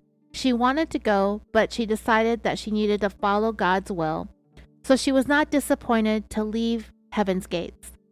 Like a River Glorious was written while Frances was in the midst of this terrible illness. It is believed that perhaps she dictated the words to someone tending to her or keeping her company. The hymn describes the peace that she found in finding heaven, with stanzas written based on passages from the Bible, and all of them had to do with finding perfect peace because God trusts in you. Pay attention to his commandments, because if you do, your peace will be like that of a flowing river, and that God will extend peace to you like a river. It tells you to have faith and to obey, that these are the keys to inner peace, that your trials on earth will come to those who do trust and obey God, but because of that, you can be confident that only a God that is wise and loving would allow these things to happen to you, and no matter what, it's for your own good. It is what is best for you, and that God will always carry you, that every good and perfect gift you get is from heaven as long as you trust in God with all your heart.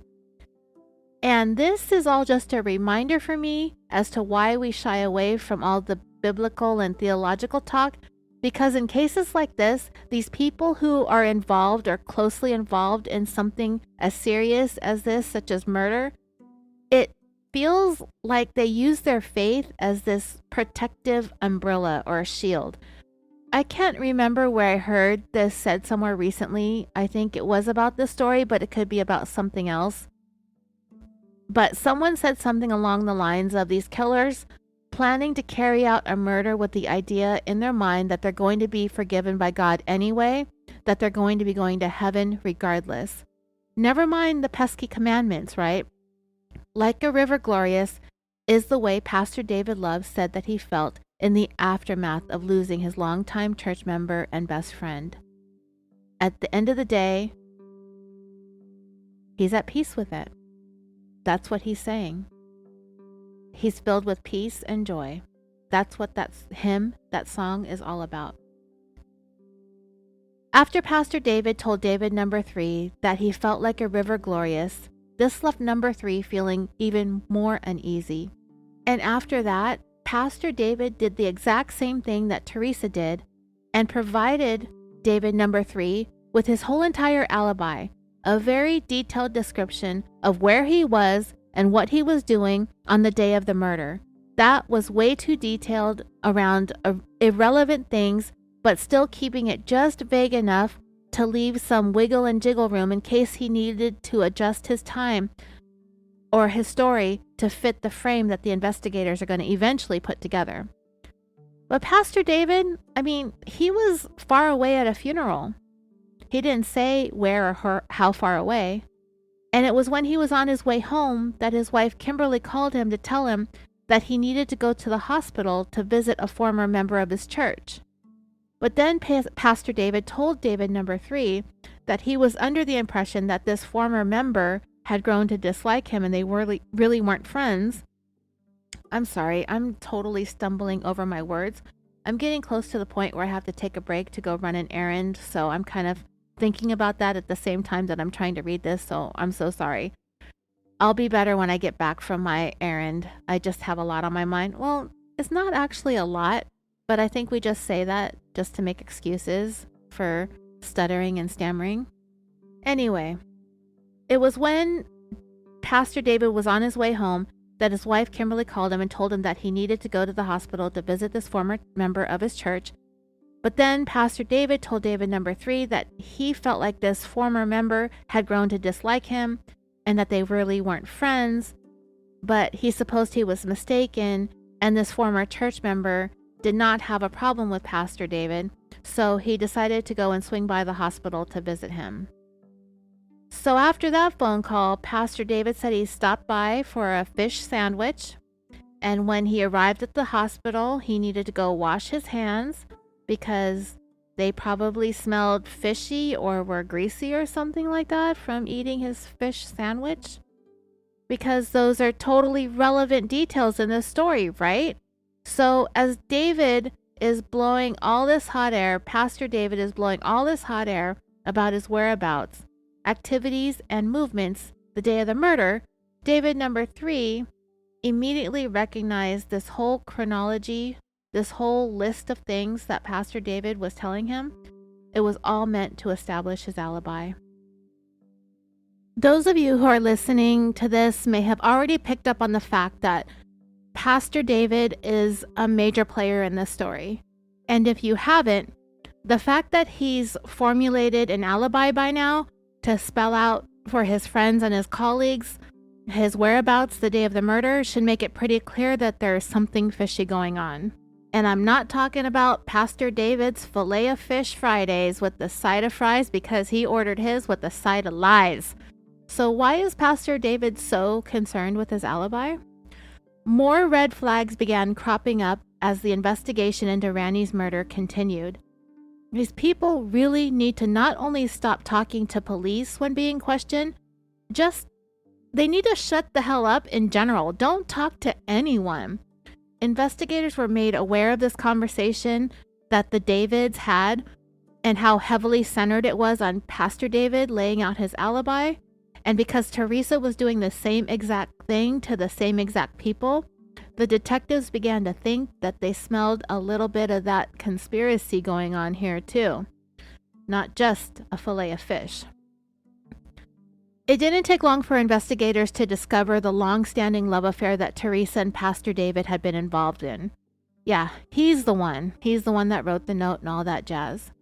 And as they spoke to people who were friends with Teresa and the pastor, or who knew them from church, some of them even reported to investigators that, it was pretty obvious that there was something more than just a pastor/congregant relationship between the two. After all, it had been going on for a decade.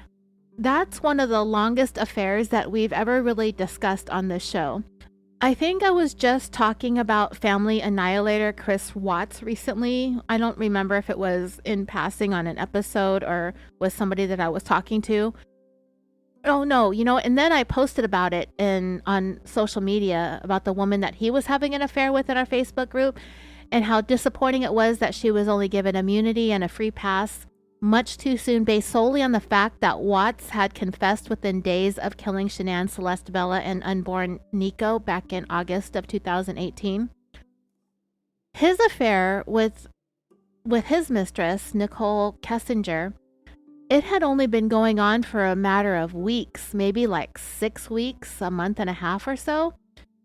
And I'm finding out that the mistress, Nicole, not only had internet searches that proved she was lying about her knowledge of the nature of Shanann's relationship with her husband, among other things, but what I also found out, which was pretty disturbing, was that Nicole was Googling Chris Watts almost a year before she actually met him.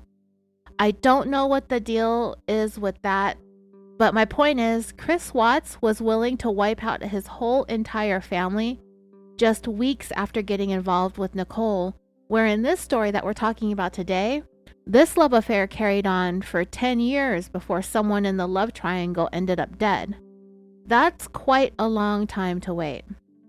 So, I don't know what the reasoning behind that is. Maybe they were waiting for their kids to grow up or to go off into college or something. Maybe they were struggling with the optics of it all, him being a pastor, her being one of his congregation members. I have no idea. The assistant district attorney on the case called it the worst kept secret in Independence, Missouri. The city of Independence isn't exactly a small town, but it does have a small town feel to it. And these two couples, Teresa and Randy, and Pastor David and Kimberly, they were all prominent members of the church and the community. Everyone knew them, and guess what? Everyone had the thought that there was something going on between Teresa and their church pastor. So when exactly did the rumors about Teresa and Pastor David's affair begin? Well, the affair itself started sometime around 2000. However, in 2005, Teresa had some news for her family and friends. She was pregnant. The problem was Randy had had a vasectomy and everybody was aware of it. That's when the whispers started amongst the churchgoers. But for Randy, he was able to either convince himself or he believed enough in God's will that he felt like this was something that was meant to be, regardless of the fact that he had had this vasectomy procedure done, or he just chose to live in denial about it. A vasectomy is not a foolproof thing, and I'm not that familiar with the whole process and the follow-up stuff and the appointments that you have to go to, but it is my understanding that you're supposed to do just that. Make some follow-ups to the doctor so it can be made sure that the procedure worked. And I guess that was something that Randy didn't do. He didn't follow through on the post-op appointments. So that coupled with his faith in God, he was like, okay, maybe we were meant to have another baby. However, at the time, Teresa and Pastor David were already several years into their affair, and the members of the church had grown to suspect that there was something more between them. And when Teresa became pregnant, the rumors flew that the baby was actually his and not Randy's. Teresa said in her interrogation that she had had a miscarriage, so nothing ever came of it, and the rumors were just sort of swept under the rug. I don't know if it's true or not, if Teresa did suffer a miscarriage, because the woman lies so effortlessly, so exceedingly, so thoroughly, yet so terribly that you almost can't trust a word, anything that comes out of her yappity-yap trap. I tend to believe the miscarriage story at first. I did at first because she was so devoutly religious. I didn't think that she would go through the process of terminating the pregnancy, but she had been such a prolific liar and cheater. I don't think we could put anything past this woman, even terminating a pregnancy, despite the fact that it goes against everything that she believed in. I tried looking it up and it is a little vague, but under the column of denominations opposed to abortion rights, with few to no exceptions, I did find Southern Baptists up there. So if you're sitting there worried about Randy's murder and who is going to benefit from it, let me put some aspects of the story to rest for you. You know that these people are insurance salespeople, and Randy did have life insurance on himself. In a portion of the interrogation, Teresa did talk about it. She did tell them that she had some insurance policies, but by then, Teresa understood that Randy had made some moves once she had that conversation with the district manager the day after the murder. Remember, she spoke to him that morning and she had all of her insurance documents laid out on the desk? Well, what Teresa didn't know until then, or a little bit after then, is that back in 2005, some 5 years or so before Randy was murdered, and just around the time Teresa became pregnant, Randy made the very prudent decision to remove Teresa as the beneficiary of his insurance, listing his 2 children instead. Back in 2005, he did that, 5 years before he was murdered. Teresa never thought for a moment that he would do something like that because I think Teresa thought she ran the show. She acted like Randy did everything for them and for their benefit, but she underestimated his ability to have insight. That was the single biggest thing anyone had to gain. His life insurance. It was around $650,000. Affair or no affair, pregnancy or no pregnancy, that is a shit ton of motive right there in and of itself. What I don't think Teresa understood is that when a spouse thinks their significant other is having an affair, that person being cheated on thinks about it frequently and often and always, 24/7, especially when the cheating spouse is not around or is not where they're supposed to be, which is part of the day every day. It's often the first thing that comes to mind when anything strange happens. Whenever your significant other is not home on time or is doing something weird or is behaving differently, your mind just goes there once you've been cheated on. Teresa getting pregnant after her husband had a vasectomy would fall into that category of anything weird. When that happened, that was enough red flags for Randy to change his beneficiaries from Teresa to his children. And when it comes to this whole life insurance thing, I had the same excited feeling when I found out that when Lori Vallow and Chad Daybell did all their killings and she went on to try to collect the life insurance on her dead husband, Charles Vallow. And then she found out that he had changed the beneficiary when she basically abandoned their marriage for 2 months. I loved it so much. I loved it. After Lori Vallow's 4th husband was shot, that was Charles Vallow, in 2019 by her own brother, Alex Cox, in an act of what was described as self-defense. It was a very short time later that Lori was recorded on a phone call with her insurance company, and she learned the news that when she had walked out on Charles earlier in the year of 2019, he made that same exact move. He saw red flags and he went straight to change his beneficiary on his $1 million life insurance policy.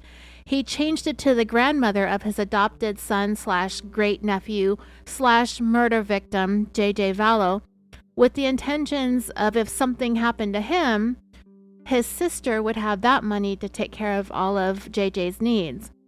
Unfortunately, it is my belief that the changing of the beneficiaries in that case led to the murders of the 2 children and Lori's new husband's first wife, Tammy, so that Lori would be able to collect her kids' Social Security, and together with Chad, they could collect his wife's nearly $500,000 life insurance policy too. They are a couple who also used religion as a protective shield to justify their evil deeds, going even further to classify their family members that they wanted gone as dark beings that needed to be destroyed. But anyway, getting back to the story at hand. After investigators received information about Teresa having tried to cash in on Randy's life insurance from the agent that had that conversation with her at her home the day after the murder, after they discovered this whole entire policy was going to his kids and not her, the investigators decided to continue to dig for more information. They felt like they were on to something big. Another person they questioned was Pastor David's wife, Kimberly. I don't know how many times Kimberly was questioned, but by the time that I do know she was brought in for sure was in the middle of the night during the last time Teresa was interrogated, about 3 weeks or so after the murder. I believe it was around April 20th or something like that. It was going on just shy of a month. I don't know how much Teresa talked about Kimberly in the audio interrogation that I'm going to upload for you, but in the 10-hour long one, she said something really nasty to the woman, and I'll tell you about it a little bit later on. I listened to that 10 hours at least 2 to 3 times, probably more, because I'd fall asleep and I'd have to kind of rewind and I would hear things over and over again. So I have Teresa's voice playing in my head constantly. The more I listen to it, the more and more I dislike this woman. She is so pathetic. And what's even more annoying is she plays right into the good cop routine. I mean, she just can't help herself. This woman is addicted to being the center of attention. I think she thinks she can flirt her way out of anything and that men are just going to be falling all over themselves. I'm sorry, but she's not that great. I really don't understand what the big deal or how this pastor stayed like in love with her so intensely for so long. I mean, I don't get it. But anyway, in the 10-hour long video I found, it shows when she was interviewed several different times. I know I keep telling you this, but I don't want to forget because I want to keep the interrogation straight in my head and when she said what, because it is important. The closer she gets to being taken into custody, she does give up a little bit more details, but she also tells more and more lies as she goes along, and her lies become much more intense and frequent. And she just is hoping and praying that they'll just believe her, because I don't know why she thinks people would believe her, because she's religious and pious and she thinks she's God's gift to men. I have no idea. So in this video, it's the first one. They show the first interrogation that was just a little more than an hour after she called 911 to report that she had found her husband bleeding in his office. Then it cuts to another interview that happened about 2 weeks after Randy was killed, when investigators called her down to pick up some property that belonged to Randy, and they took the opportunity to bring her back into the interrogation room to ask her more questions. And then they brought her in for one more interrogation. It was about close to the last one, the month. It was the longest one. It was the most intense interview. And after that one, they did book Teresa into the county jail, but they made it sound like they needed to keep her in there because they were on the verge of arresting her co-conspirator, and they needed to keep her from contacting anybody. So in order to do that, they went ahead and booked. They had plenty of stuff to book her for murder by then. But they kind of made it seem like they were putting her on a 24-hour hold. It's like, yeah, and then 24 more, and then 24 more, and more and more. And the charges that they had in place at that time, they were telling her were like obstruction of justice or whatever. But no, they're going to book her on murder. And by then, they also had search warrants that were already drafted. They were going to send investigators over to her home. And this is in the middle of the night. I believe she made a phone call and during this interrogation, and it said it was around 12:30 in the morning. So yeah, this woman is not going anywhere. What I think I'm going to do with that 10-hour long video is, I think what I'll try to do is give you a rundown of some of her best lies during those interviews, and then just play you the 2-hour interrogation. I'll tell you more than what's in the actual audio, because I'm not going to upload the 10-hour one. I don't even think I can. Or my computer might crash if I try. So I'm using the same computer to record that I did when I started. And in fact, this computer I bought for my daughter when she started high school in 2013. So this is a 11-year-old MacBook that I'm recording on, and it's holding up strong, but it has its moments. For me, the worst thing about Teresa Stone is the fact that she took absolutely no responsibility for her part in what ended up happening to her husband.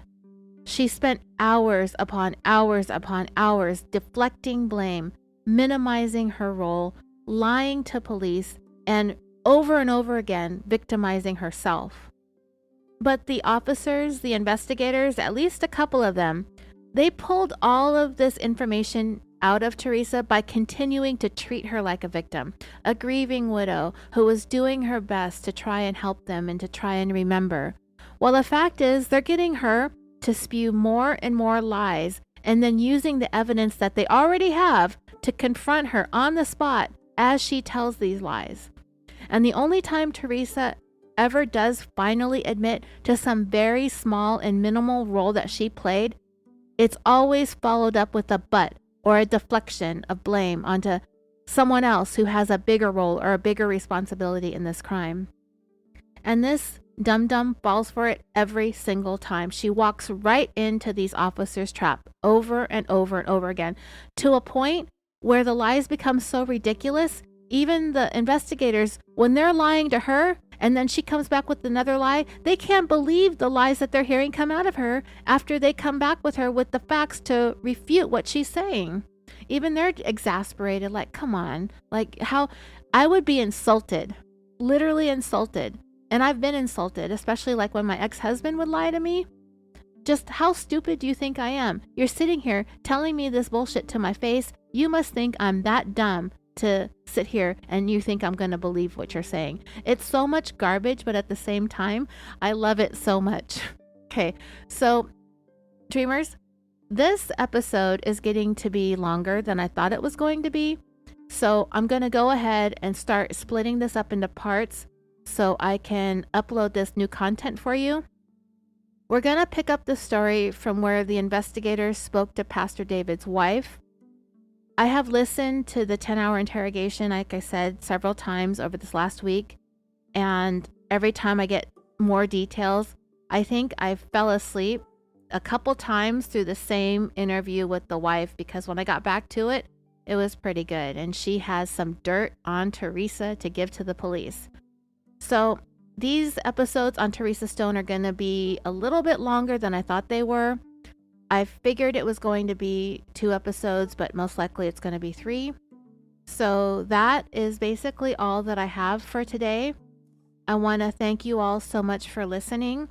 Don't forget to follow me on Facebook, join the discussion group, go over to Twitter, give me a follow over there.